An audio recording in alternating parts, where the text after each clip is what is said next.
안녕하세요. 다소 개방적인 제 아내와 저는 회사 근처에서 만났습니다. 아내는 저보다 9살이 더 어립니다. 처음은 근처 다른 회사 비서 면접을 보러 왔다가 아내가 회사 근처에서 점심을 먹고 있었어요. 첫눈에 반해서 말을 걸게 되었고 우리는 그렇게 인연이 시작되었습니다. 우연치 않게 만나게 되어 짧은 연애 기간을 거쳤고 바로 결혼을 하였습니다. 그야말로 초고속으로 결혼을 한 거였죠. 결혼할 때 장모님께서 요즘에는 10살 정도 차이 나는 커플들은 많이들 있기도 하고 잘들 사니까 크게 문제될 거라는 생각은 없다며 허락해 주셨어요. 장모님은 어린 나이에 사고를 쳐서 제 아내를 낳게 되었고 장인 어른은 일찍 돌아가셨다고 하더라고요. 힘든 와중에도 자신과 아이를 포기하지 않고 열심히 사셨다고 들었습니다. 아내와 결혼을 하고 순탄한 가정 생활을 지내다 결혼 2년차가 다 되었을 때 제 아내는 임신을 하게 되었습니다. 평소에도 엄마를 잘 따르던 아내는 신체적인 변화들이 생겨나자 그 이전보다도 더욱 많이 장모님을 찾았고 그로 인해 장모님께서는 집에 오시는 경우도 많이 잦아졌습니다. 저희 집과 장모님 댁은 대중교통을 이용하게 되면 가까운 거리여서 장모님은 이른 아침에 오셔서 제 저녁까지 챙겨주셨습니다. 저는 그렇게 해주시는 장모님을 보면서 늘 감사하고 미안했습니다. 하루하루를 지내던 어느 날 아내가 임신 5개월이 넘었을 때부터 우리 부부는 싸움이 잦아졌습니다. 저희 회사는 성인용품업이라 일의 특성상 개방적이기도 하고 직원들도 옷차림이 최유로웠는데요. 제가 야근을 하는 날이면 임신한 자신을 두고 늦게 들어온다고 화를 내고 사장이라는 자리이기 때문에 가끔은 직원들 회식을 잠시라도 참가해야 함에도 회식을 못하게 하는 등 정말 회사 일부터 집안일까지 사소한 것들 하나하나 시비를 걸더라고요. 결혼 전에는 제가 사장이니까 직원들에게 이렇게 해줘야 한다, 저렇게 해줘야 한다라며 제게 많이 내조를 해줬었던 아내인데 갑자기 이렇게 달라지고 이제는 직원들 챙길 시간이 어디 있냐며 오히려 성질부터 내는 겁니다. 저도 마음이 많이 지쳤고 나름대로 힘들어서 술로 매일매일을 지내왔습니다. 그런 모습들을 장모님이 가장 가까이에서 지켜보고 계셨었죠.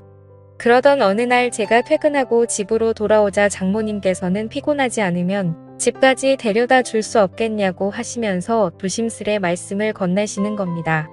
동시에 제 아내에게 박서방을 데리고 가서 집에 무거운 물건들 위치를 좀 바꾼다고 말씀을 하시더라고요. 그리고 저녁 먹이고서 집으로 돌려보내겠다고 하시더군요. 아내는 알겠다며 올 때 아이스크림을 사오라고 했습니다. 짐을 옮기려고 장모님을 모시고 출발했습니다. 가는 도중에 장모님과 이런저런 이야기를 많이 했습니다. 저는 평소에도 장모님이 미혼모였다는 사실을 알게 된 후부터 아내를 바르게 잘 키우셨다는 생각에 존경스러웠습니다. 그 이야기를 하자 장모님께서 갑자기 왈칵 눈물을 흘리시더라고요. 그러시면서 미혼모가 어떻게 되었는지에 대한 얘기들을 해주셨어요. 혼자서 딸을 키우면서 쌓아둔 많은 얘기들을 해주셨습니다.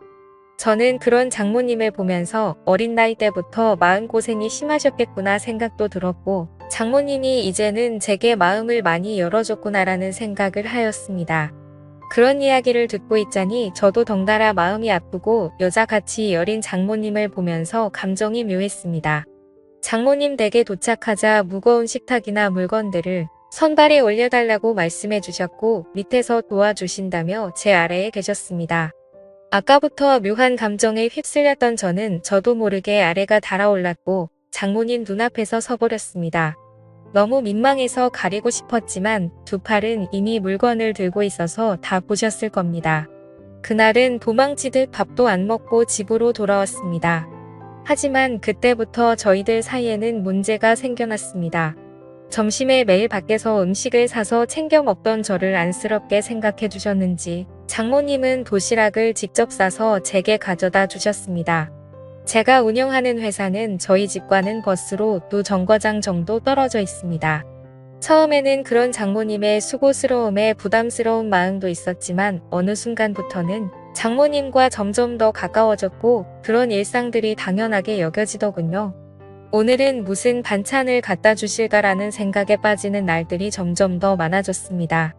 그리고 그런 나날들을 보내다 보니 제 아내를 모르는 경비분들과 청소이모님들이 사모님께서 이렇게 정성스럽게 도시락을 매일 갖다 주시냐며 사모님이 참 미인이시다라고 하시더군요. 주민분들이 볼 때는 당연히 부부 사이라고 봤을 것 같습니다. 장모님은 저와 나이 차이가 많지 않았고 미모도 훌륭하셨으니까요. 심지어 누가 장모님이 이렇게 매일 같이 도시락을 싸서 직접 갖다 주리라고 상상이나 할까요?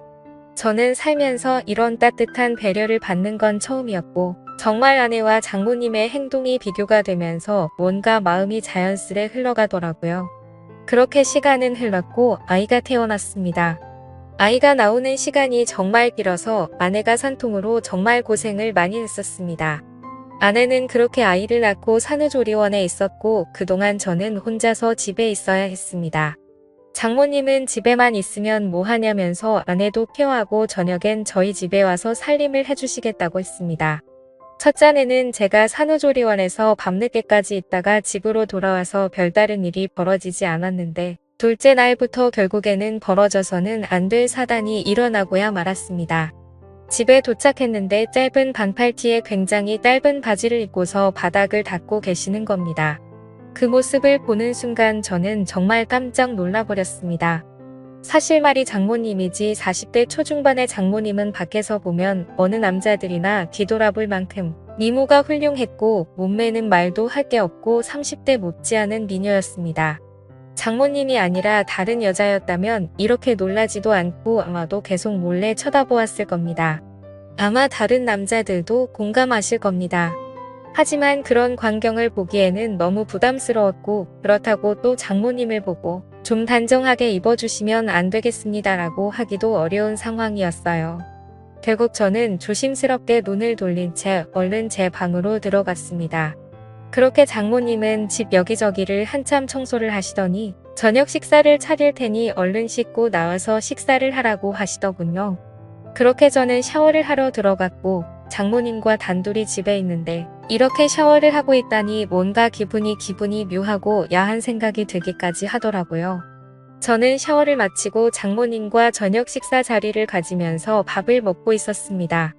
장모님은 그동안 딸이 임신하고부터 아내가 그동안 저에게 했던 행동들에 대해서 이해해달라면서 미안하다고 사과를 하시더라고요.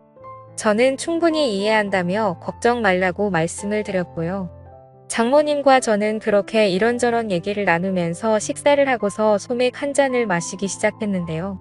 한 병이 두 병이 되고 두 병이 세 병이 되고 점점 마시다 보니 장모님과 저는 금세 술에 조금 취하게 되면서 그때 이미 저희들 사이의 아내의 존재는 서서히 흐려지기 시작했습니다. 장모님은 마치 동정회에 온 첫사랑처럼 예뻐 보였고 기분이 좋아졌습니다. 아내와 매번 느끼고 지내던 세대 차이를 장모님과는 전혀 느껴지지 않았고 그렇게 긴 대화를 주고받았던 것 같습니다. 냉장고에 있던 맥주와 소주들도 다 돈이 나게 되었고 오래간만에 술이라 살짝 부족하더군요. 그때 눈에 띈 건 진열대에 놓여있던 양주였고 그 양주를 열면서부터 저희들 사이의 틈이 열리게 되었습니다. 40대 초중반의 나이에 얼굴 몸매는 20대도 부럽지 않을 만큼의 장모님은 누가 봐도 관리를 잘했기에 그동안 오랫동안 참았던 제 욕구가 생겨나기 시작했습니다. 술에 잔뜩 취해버려 주차할 수가 없게 되었고 식탁에 엎드려 자고 있는 장모님에게 조금씩 다가가게 되었습니다. 정말 피부가 뽀얗고 잡티 하나 없이 너무 예뻐 보였습니다. 그래서 저도 모르게 얼굴에 손을 대고 있었습니다. 다만 움직임이 없는 장모님을 보면서 안심을 했고 술에 취해서는 저도 모르게 잠이 들어버렸죠. 다음 날 기억을 더듬어 보면서 사위로서는 해서는 안 될 짓을 한 걸 깜짝 놀라면서 일어났습니다. 거실로 나가보니 장모님은 전날에 술을 너무 마셔서 기억이 없다면서 정리가 안 된 술자리를 정리하기 시작했습니다. 저는 속으로 한숨을 내쉬며 한편으로는 다행이라고 안심하면서 어색하지 않은 티를 내려고 TV를 봤습니다. 그날은 연휴기도 해서 집에 있었는데 장모님은 딸에게 다녀온다며 집 밖으로 나가셨습니다. 그래서 저는 조금은 편안해진 마음으로 더 쉬고 있었습니다. 그날은 어제 있었던 일로 인해 아내에게 죄책감에 차마 얼굴을 보러 갈 수가 없겠더군요. 그렇게 저는 반성을 하면서 집에 서 있었고 시간은 자정이 다 되어갔습니다. 아무래도 장모님께서는 아내와 같이 있으려나 보다 하고서 잠자리에 들려고 방에서 누워 있는데 문 여는 소리가 들리더니 장모님이 자정이 조금 넘어서 집으로 들어오시더군요. 장모님은 어디서 술을 드신 건지 취하셔서 술 냄새가 진동을 하더라고요. 저는 술에 취한 장모님께 인사를 드렸고 장모님은 스스로 방으로 들어가서 누우셨습니다. 그렇게 잠에 드시는 걸 확인하고 저도 제 방으로 들어와 잠을 자려고 돌아서는데 갑자기 장모님이 저에게 어제 있었던 일에 대해서 할 말 없냐고 하시는 겁니다. 내가 어제 잠든지 알았냐며 어디서 내 얼굴에 손을 대느냐고 하더라고요. 저는 정말 깜짝 놀랐고 혹시라도 아내에게까지 말씀하신 건 아닐까 너무나도 놀랐습니다. 저는 장모님에게 다가가서 무릎 꿇고 빌었습니다. 그런데 장모님은 갑자기 돌변하시더니 이번 일은 돌이킬 수 없으니 아내에게는 절대로 비밀로 하자고 하시더군요. 그리고 이미 일은 벌어졌고 용서를 해줄 테니 술이나 한 잔 더 하자고 하시더군요. 그래서 저도 도저히 맨정신으로 버티기에는 감당이 되지 않았고 양주를 거의 원샷하다시피 마셨고 어제보다 더 많이 취했습니다. 저는 장모님에게 그동안 느꼈던 고마움과 감정들에 대해서 말씀을 드렸고 장모님은 자기 때문에 실수한 것 같다며 눈물을 보이시더라고요. 눈물을 닦아드리고 다독여드리다 보니 또다시 분위기가 묘해지면서 결국 장모님과 저는 넘어서는 안 될 선을 넘어 버리게 되었습니다. 술에 취해서인지 장모님이 너무 완벽한 여자여서인지 점점 아내에 대한 생각과 죄책감은 사라지고 없어진 것 같았습니다. 그렇게 그날 이후로는 아내에게 가는 시간 외에 집에 있을 때는 저희 둘은 거의 부부와 다름없이 지내게 되었습니다. 서로가 이제는 이름을 부르면서 지내는 지금까지 와버렸고 조금이라도 떨어질 수 없는 사이가 되었습니다. 이렇게 생활을 이어온 지 거의 2주가 다 되어가는 것 같네요. 이제 일주일 정도만 있으면 아내가 다시 집으로 돌아오는데 더 이상은 아내에게 미안해서 집에서는 도저히 이렇게 지내서는 안 될 것 같았습니다.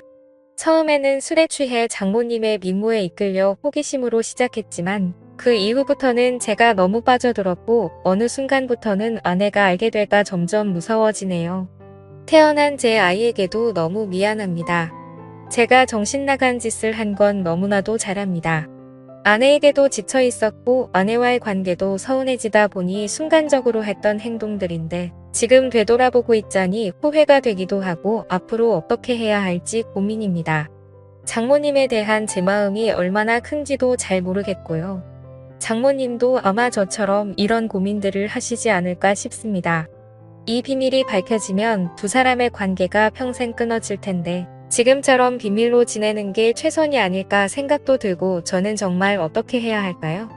선명한 말씀 댓글로 남겨주시면 깊이 새겨듣겠습니다. 오늘의 사연 여기까지입니다. 지금까지 읽어주신 모든 분들 감사합니다. 구독과 좋아요 알림 설정 눌러주세요. 그럼 모두들 행복한 하루 보내세요.